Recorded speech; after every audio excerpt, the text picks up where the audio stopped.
I don't know, but what you cooking, man?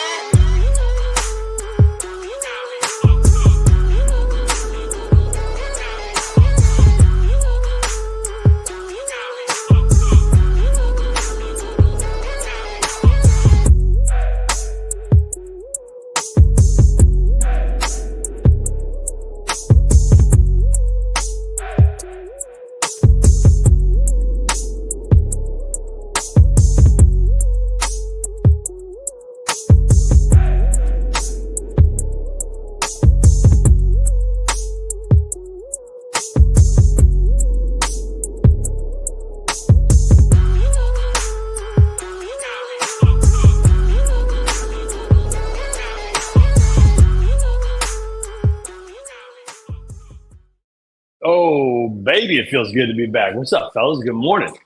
Good Happy morning. Tuesday.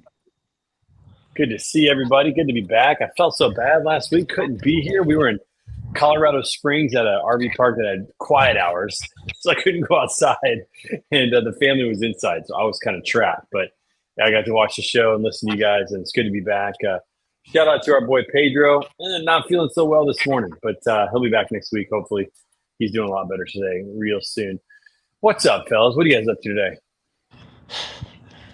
Well, I'll start right now. I'm walking up a big hill out in Ogden, Utah. I was going to say, Nick, you're not in normal location today. You're No, I am off-site. I am live and in location out here in Ogden. Spent the weekend doing the Spartan race with my wife, visiting with her friends. She actually is from out here. And now we're It's 5 going for a a.m. walk with you guys.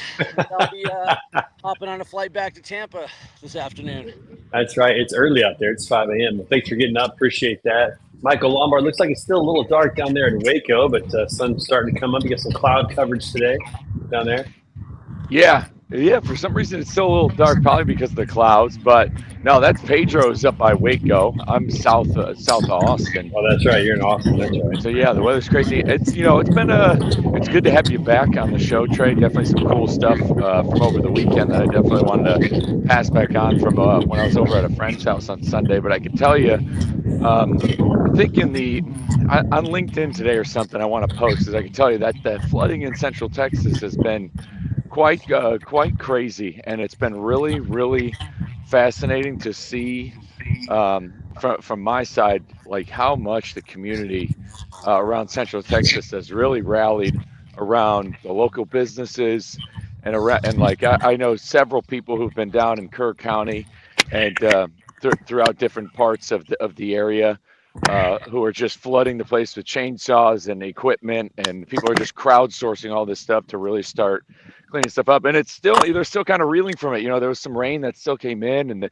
there were some high waters even up to yesterday. So it kind of there hasn't been people haven't been able to catch their breath, but there have been some incredible stories. There's a 17-year-old girl who saved her entire family, who had, opening the door after the car went down, and it's and the 17-year-old didn't make it. It's, there have been these insane tales of just what, how powerful the human spirit can be in times of distress. And, it's definitely sad. The area definitely feels it. It's like it was like a kick in the gut. So it's been an interesting couple of weeks since the 4th. Yeah, absolutely. I've heard a lot of the stories of heroism. I saw the story of the young man who I think rescued 16 people. Unfortunately, drowned going after 17. Oh, wow. But you see people who are willing to jump in and do whatever it takes in those moments. Man, it's been incredible to watch. It's sad, of course. So many people have lost their lives, have lost their property and resources. But it's moments like that you really see that human spirit come out. And so, as much as it's sad, it's also inspiring to see people who are willing to hop in and help strangers, help others, and almost throw their own life, disregard their own life to do that. It's incredible. Absolutely incredible. Wow. That's tough, man. That's really tough. Yeah, it's crazy stuff, especially because it's all over the news. A lot of people are talking about it. It's always crazy whenever there's an incident in your area that becomes like nationwide news. And I'd say the frustrating part is on the other side of seeing everybody's opinion about it, opinion about what went right, what went wrong, what's causing it, who's to blame. And I think that it's probably been the most frustrating thing to see in real time, to see just how the internet reacts to stuff.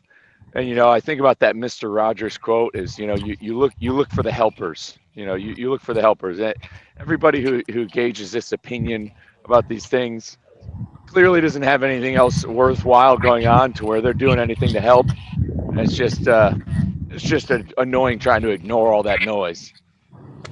Yeah, that is a good reminder. Looking for people who are just willing to sacrifice and hop in and help out, no matter what, man. It's incredible. Ooh, there's Nick. We got a little silhouette, little red Nick. Yeah. Look at this. I got to highlight this. Look at this guy. Found a little cart. Hold on. Let's Red. see. Yeah, red Nick a little bit there. And there he is right there. Look at that. We got him. Oh, man. Hey, boys, look at this. I'm pretty excited about this. Check this out. My range of motion for that shoulder is about 95%. Oh, yeah. Frozen shoulder. So it's just slowly gotten a little better. I can still feel it a little bit, but this is way different than it was, a month or two ago, whenever I was doing that. So I'm very thankful for that this morning, to have my shoulder getting back in shape. Starting to do some exercise I haven't done in a while. It's great. So I've been dealing with a pretty bad quad tendonitis ever since I did that triathlon in a week thing. I guess you shouldn't go from 0 miles on the bike to 112 but and then I did that Raymond James Stadium race where I just absolutely destroyed it. And so my biggest goal going into a mountain race this weekend, usually I love mountain races. I train for them in Florida with sandbags and incline trainers, and I like getting on the side of the highway overpass and running up and down with a sandbag and box jumps and all sorts of stuff. And I've done exactly 0. So my only goal going into this race this weekend was to not get more hurt than I already was, so that I could resume Ironman training when I get back tomorrow. And that's accomplished because success. Was it a successful weekend? I'll tell you what, most of that rehab is the stupid stuff that you don't think is doing anything. You're sitting on the ground, contracting your quad. Yeah. You're like, how does this help? Those little annoying rehab exercises that you don't see the point on, I just stuck with the process, and my knee didn't bother me at all. And even my murder elbow, even after doing nearly 100 obstacles this weekend, that's still pretty bad, but it's not nearly as bad.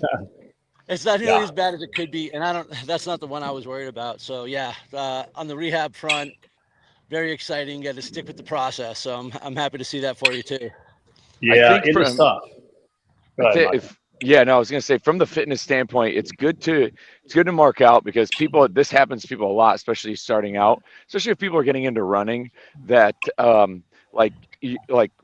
we just talked about human resilience, and like how a lot of when it comes to like physical feats, it is mental. Like we talk about how it's mental all the time.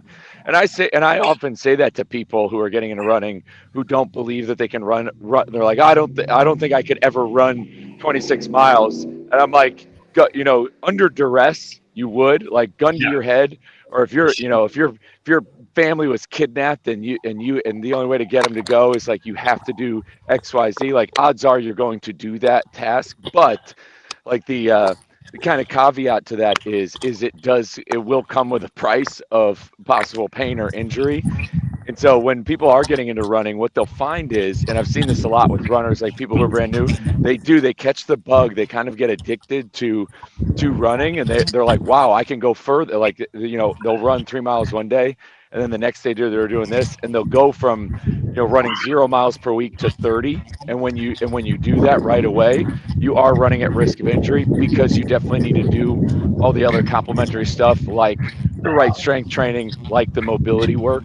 And so if you just try to go from 0 to 30 miles in a week of running, you could end up with some plantar stuff, some tendonitis. So easing your way into it, that's why living by that phrase, 1% better, is where it's at. And always kind of having a plan. You don't want to rush to failure, because it's like, oh, you're finding a little bit of success, and then all of a sudden, it's almost like an injury. Like, all of a sudden you feel right back to normal, so you try to go 100%. The doctor says, hey, it's a 6-week recovery, and then by week 4.5, you're like, well, I feel 100%. And it's like, you might feel it, but inside, what's going on. You're not really 100% yet. You really got to wait for that full circle. And it's the same thing when you're like getting into something like you went real fast on the bike, and it's like there's nothing wrong, but yeah, there's a couple. And of my things seat you was had to too do. low, so it was like combination.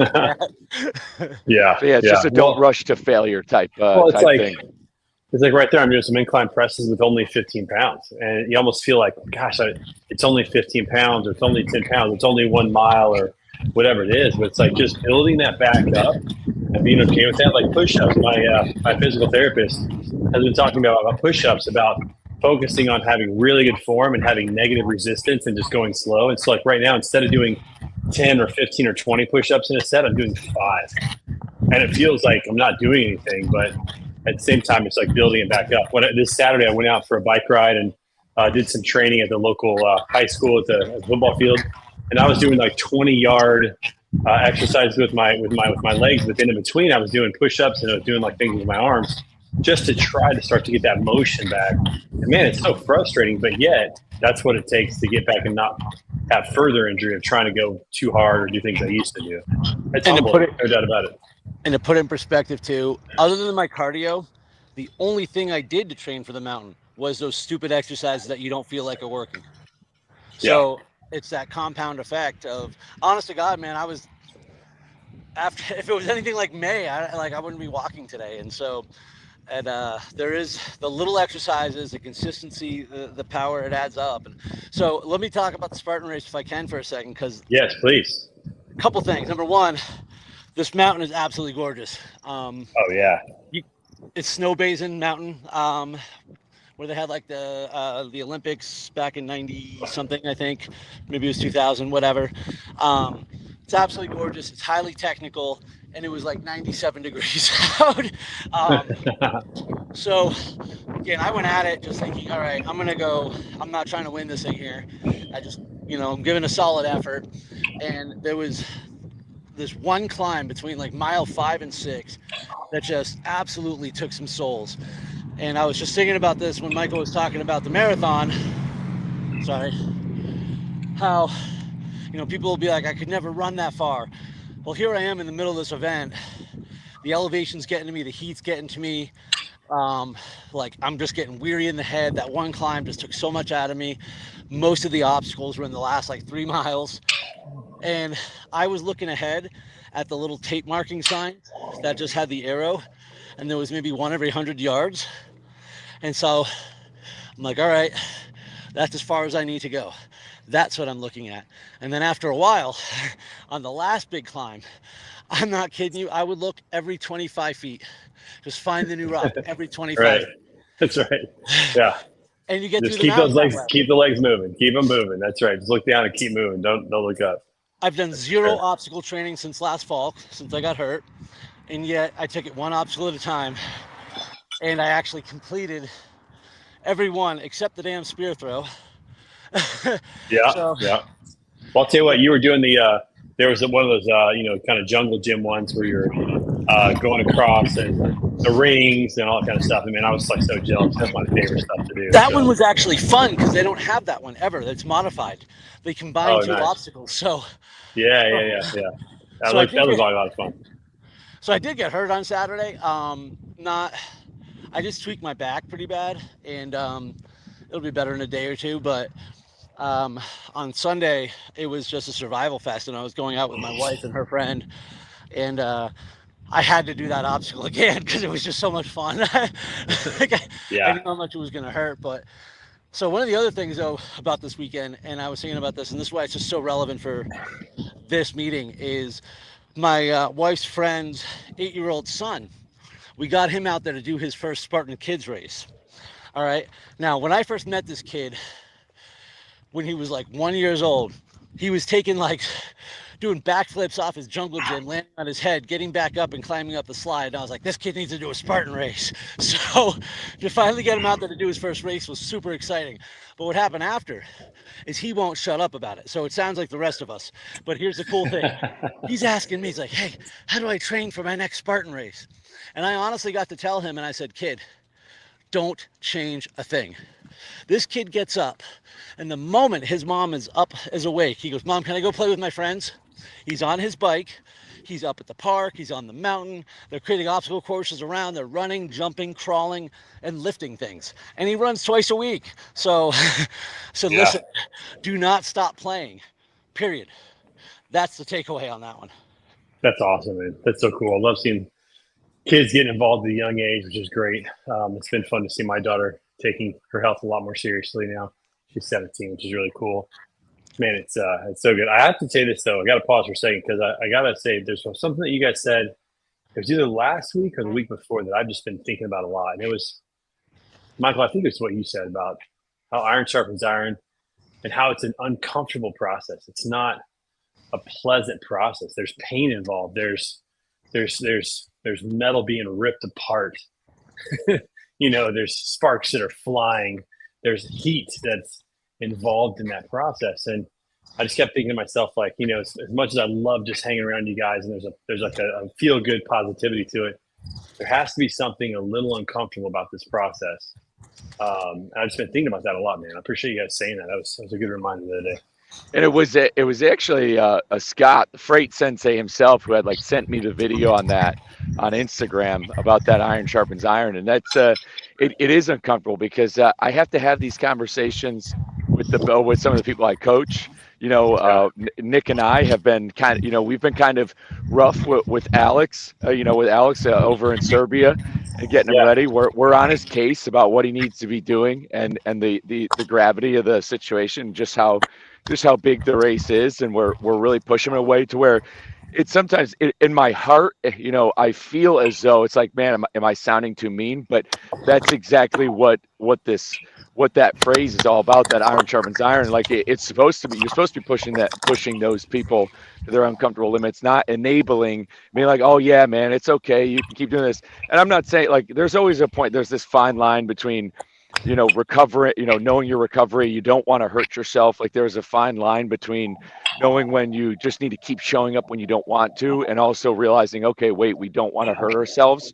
But I think we have to find that line ourselves and need to realize there really is a limit. There's a certain time period where you're running a risk of injury versus I just don't want to do this. And finding that is part of the journey and is incredibly difficult because our mind is going to keep telling you to quit. Right. But yeah, it's a powerful thing when I think about it. I mean, you think about it from the business side of things, like what we just talked about, like right there with not rush, like those little things to keep yourself injury free, and doing the little training things. It's exactly what you need to do to succeed, especially in the transportation business. Like you may not want to call that carrier, that broker, when there's nothing to be made. Like the big thing is like you make a call, you're brokering freight, you're a carrier, you're taking a load, and that's it. But when you're talking to those people outside of conducting business, it's a little uncomfortable. Like, I don't want to call this guy, I've got other stuff to do. But you calling that guy, that little thing, that little gesture could be the 6 months from now, that could be a contract, because you're like, oh, this guy calls me all the time. Those little reps, those 50, I call those are those 15-pound reps, are making those calls and building those relationships. That takes that little bit extra work, that little bit of good faith, that could be the next step in your success. I love that. But yeah, one thing I really wanted to touch on, which is super important. It's a shameless plug, but on Thursday I'm having this gentleman on my show. His name's Matt Johnson. He's an ultra marathon runner, and he's the fastest man to run across Texas from El Paso to Galveston. He did it in like 17 days and 19 hours or something. It's wild. Guy's a menace, and he's doing it again. How many miles is that, by the way? It's like 867 or something like that. It's like it's pretty wild, and he's running it back from Oklahoma, the Panhandle, down to Brownsville. But like the main crux, like his why, he's doing a lot of this he's doing it all for veterans, and he's partnered with this organization called Valor Fit. And Valor Fit is this organization that kind of helps veterans get back into the gym. They pay for gym memberships. And Matt on Sunday was really diving deep into his why, talking about, veterans and their mental health, and about how you do, like when it comes to veterans, especially what makes them so at risk for mental health issues. And I've said this before, is the community aspect. You go from your community, your unit, people, and this is whether you deployed or not, you go from being around people all the time, being around people like with a common mission, common bond, doing the same stuff, all that, and then you go from that to zero. Like when you get out, you might be back with your family or doing XYZ, but you are virtually and mentally alone. And that's a lot of what that's a big part about his why is getting those veterans to come back, because Matt is a living example. He's an Army veteran, and he found community through a gym here in Austin that basically rose him up and was a big part of his comeback story from a kind of a scrabbled, he's freaking sleeping on a floor at certain points, and he's going to join the show and tell that story. But it's just another reason why I bring up how important community is. As we get older, we drift away from that community, we get into silos, and really like it's fit. And you can find community through professions and through other different organizations, community service, your church as well. But I think the most universal one is fitness, because there's this commonality of kind of self-improvement that overarches it as you're doing like physical work to get it. And it's just such a powerful thing, like seeing what he's done, like going from where he was to now doing stuff like running across Texas, to doing these incredible things and doing incredible stuff for veterans. And it's like, that same opportunity is there. He's leading by example for anybody. And it just goes into like, once you're involved in a community, then the sky truly becomes the limit. And to get him on the show here and tell that story, which is awesome. That's incredible, dude. That's phenomenal. That's fun. Well, here's another example. So like I'm working right now on one of my favorite exercises is pull-ups. I love doing pull-ups. Just gymnastics in general, kind of throwing your body weight around. And instead of doing a pull-up right now, what I'm doing is I'm simply engaging my shoulder to start a pull-up.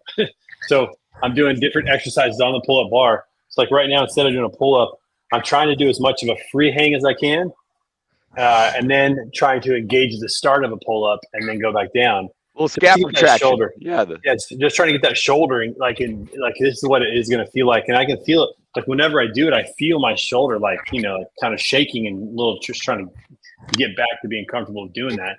But it's just like doing these little things, that don't feel like I'm doing anything, So here's a fun fact about that. Matter.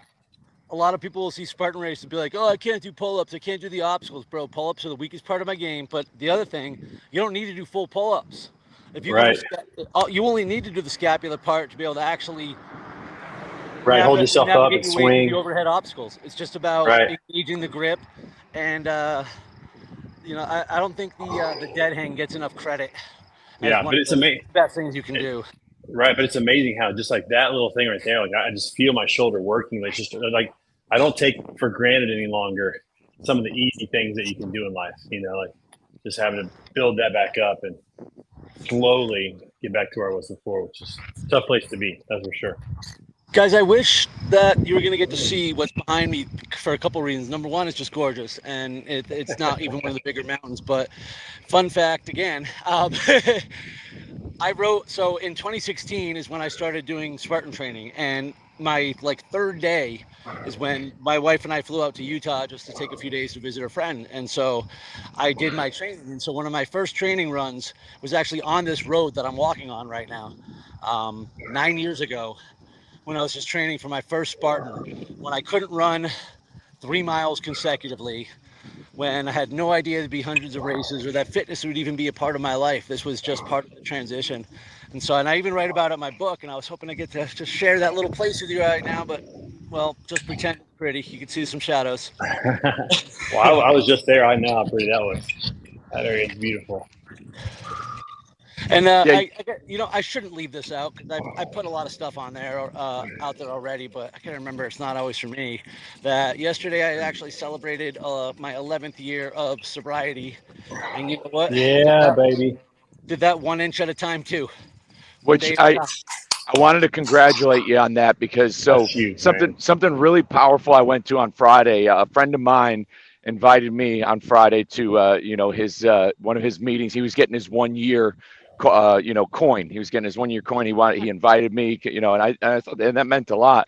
Yeah. And I'll tell you, I've never really known, but my dad, he hasn't drank since '93. He's been in that program. and he still is a part of it.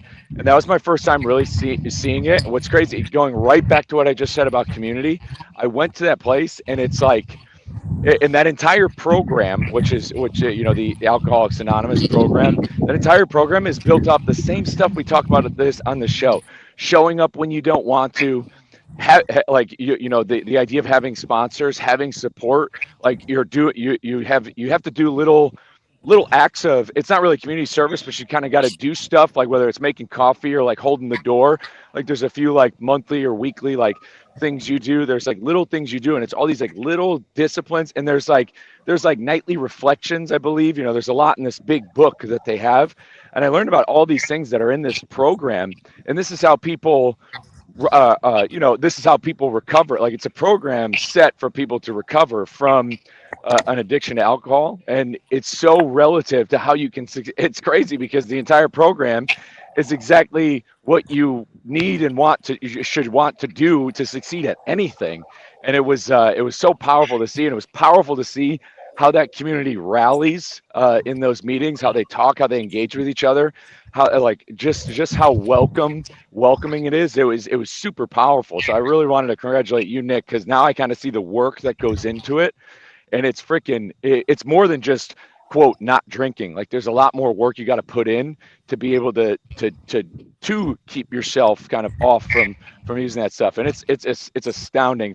And anybody, whether you think you have a problem or not, I think it's a worthy thing to go and check out and just kind of see. Well, one of the things too about AA meetings, for example, is that it's kind of designed primarily for people who are addicted to alcohol, but there are other addictions as well that have the same mental psychosis, mental grip on you. And like, so it could be an addiction to pornography, it could be an addiction to video games, it could be addiction to whatever it might be, like pain meds. Like it's the same process of overcoming that, which is so phenomenal. That's a great program. Celebrate Recovery is also another great program. Both of them do a phenomenal job, have very similar components to them. I was going to say a big part of what foundation of many like recovery programs, and a lot of them are founded kind of in the same basis and foundation and whatnot. And you would think about, the steps in these programs, a lot of it's just simple steps for living that help you to put other people first, that help you to realize that not only is it not your job to control the universe, but you humbly accept that you don't have the ability to control the universe. That service, why we're here, service to other people, just helping people, and finding out how much helping people helps me, and to not put our addiction, at the front and center of our lives. And the community aspect is, some people lean into it. It is the thing they need the most. I'll tell you what, that is something I need to lean into more. And that's what I actually love about the term recovery. Like, I will never be cured. I'll tell you what, putting down the drink was the easy part for me. The real work happened like a couple of years after that, when I realized, I'm still not really that different right now. Because all I had done was kind of put down the drink and not really start the work of recovery. And here I am 11 years later, and I know that 11 years from now, I won't even know the person that I am today, because I'm still improving, I'm still learning, developing, and it's a lifelong process, and I'm grateful for that, right? When we hit the top of the mountain, there's nothing left to do. Yeah. There was I was going to say, there was a speaker who kind of mentioned like, hey, the first year or two is hard. And she was mentioning like 2 years, like there's, and you just said that too, like you were a couple of years in and still there was like, some things were probably better and they gotten changed. But she talked about after that 2 years, like she couldn't emphasize, she was like, how good it will get if you just keep going, like how good it will get. And it's the same with anything, like when it comes to job, fitness, really, like, 2 years, you might feel like you don't have anything, but if you just keep going, it will get so good. It will. Yeah, so much truth to that, man. So much truth to that. And it's true. It's like, the idea of recovery, it's like it never really ends. Like you always have to kind of constantly be working at it and working towards it. Good morning, Jessica. Good to see you, my friend. Life keeps happening. That's the thing. You're not immune from actual real life problems that everybody else has. And as I continue to develop, I just get more tools to deal with them, because back in the day, I had two options, and they were pretty much one and the same. One was get mad, the other one was get drunk. Those are the only tools I had. And sometimes getting mad would help me solve my problem temporarily, but I'm the one still sitting in it. Right. Definitely So wouldn't true, be here Phil. right now. Yeah. Definitely wouldn't be up at 5:30 in the morning on a call talking about healthy habits. So, Right. that was I'm a big proud. thing for me. And I'm proud of you, man. That's a 2-hour time change that you're dealing with going to Utah from Florida. That's more than I did. I did 1 hour at a time on my trip out and coming back. So it was kudos actually to you, man. confusing as hell for me when we got here. I don't know why. I can handle like a 3-hour time change mentally so much better, but 2 hours just doesn't Really? make sense to me. Yeah, I always feel like that 3-hour time change is brutal, man. Like that's to me that really messes with my body. Whew. We're walking down the hill now, though, so this is good. Yep.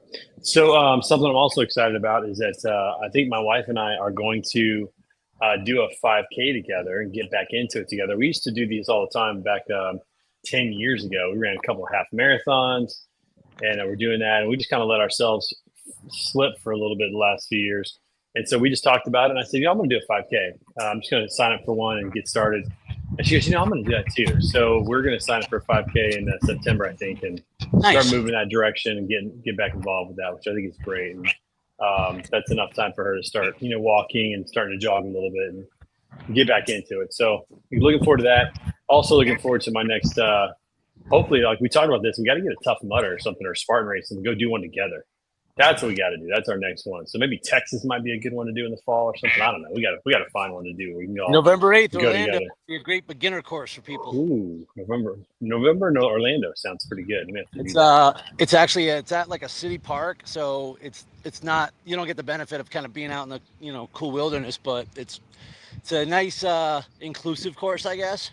Michael Lombard, little road trip, you and Pedro, huh?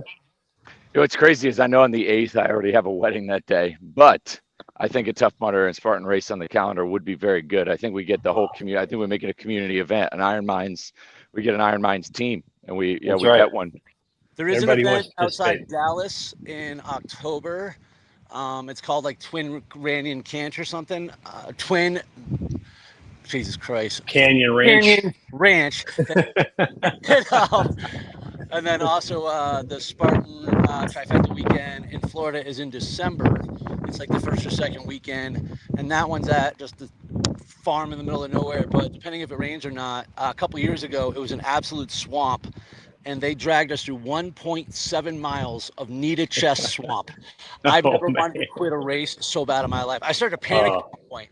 And then I was am I ever going to get out of this? Yeah, because what happened at one point, like you figure maybe 200 yards, 400 yards, and then all of a sudden you're like in there forever. You can't see dry land, and you're looking ahead, and you see, this is what broke my heart. And I saw people walking back towards me still in the swamp.